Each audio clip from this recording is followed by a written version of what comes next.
Is this mic too loud? Because I heard myself sort of breathing a second ago. Does this sound okay to everybody? All right, I hope nobody minds. I took my shoes off because I can think a little better with my shoes off. Luckily for everybody, I will keep my pants on throughout most of, or all of the discussion. How is everybody tonight? Come on. All right, it's a little better. I have to tell you, I'm going to start out by saying something that's kind of bizarre for someone who's here to talk to you about a subject that supposedly he knows a lot about, and hopefully you'll agree that I do maybe at the end of it, is I'm going to tell you what I'm not. I'm not a professor. I'm not used to giving lectures. I mean, I am now because I give them all over for this. I actually, Andy and I went back over whether I should say this or not, but I will. I actually didn't even finish college. But you should all finish college because it's very important to do that. So I said that part, so check that out. But no, I'm a regular guy. I'm a schmo. I just happen to have a lot of information that I want to share with you because it's important. Andy set it up very nicely. You have to think about, how am I living? Is it the right way? Why am I not living the right way? I will also say, just to help some of you out, I notice a lot of people have pens and papers. Who here is here because your professors told you had to be here? Okay, be honest. That's good. Honesty is good. Okay. Do you want to be here also? Come on, just for me. Okay. All right, good. It just gives me an idea because I'm not talking to any of you. I'm talking to everybody else. But the people who have the notepads, at the end of this, I'll give you a website. It has links to every single thing that I'm going to talk about tonight. So you can actually go afterwards and say, oh, he was lying, or oh, he was right, or whatever. So first of all, thank you very much. I'm not going to go over the litany of the thank yous, but thank you so much for having me. It means so much to me. And I'm really actually quite humbled by how many of you are here and a little freaked out by it as well. But you can laugh and let me know you're here occasionally. Thank you. Okay, so let's just, let's jump right in, shall we? Now, my first question to you is, who thought that this would be the first slide you would see in the talk about sustainability tonight? Okay, how many? Anybody? Did anybody? Because if you did, I really want to talk to you. This is a fabulous can of Poop Freeze. I would say it's 7 o'clock. About 10 hours ago, I had never heard of Poop Freeze before, and I was on the plane and I was looking through Sky Mall magazine. Anybody know what Sky Mall is? It's that.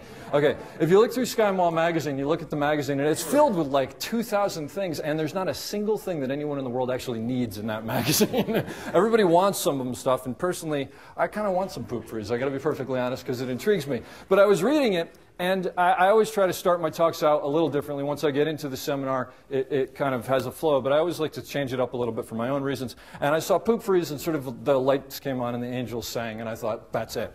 The reason is because as they were describing Poop Freeze, which is exactly what it says, a can that you spray on your dog's droppings so it freezes it so you can pick it up a little easier. I don't know.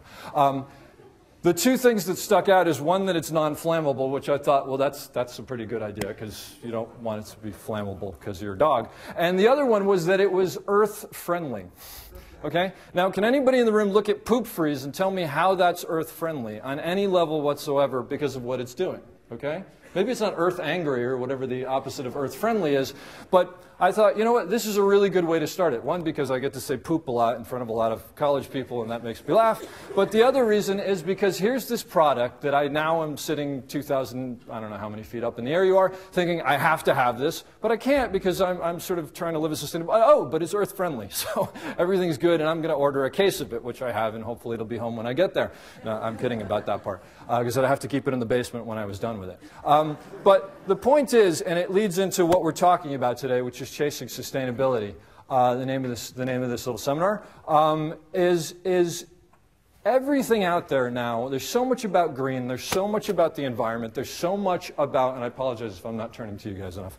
There's so much about global warming and everything. It's so huge and so vast. It's really hard to get your head around it. Who here is totally sometimes just gives up because there's too much information. It's too big. You just can't deal with it. Be honest. Come on.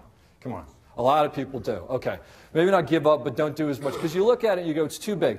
So one of the things that I've realized as I've been giving this discussion is, what's the #1 problem out there with this? And I think the #1 problem out there, Harry Truman once said, give Americans the facts and they'll do the right thing. Okay? I honestly believe that. Not only about Americans, but about all people.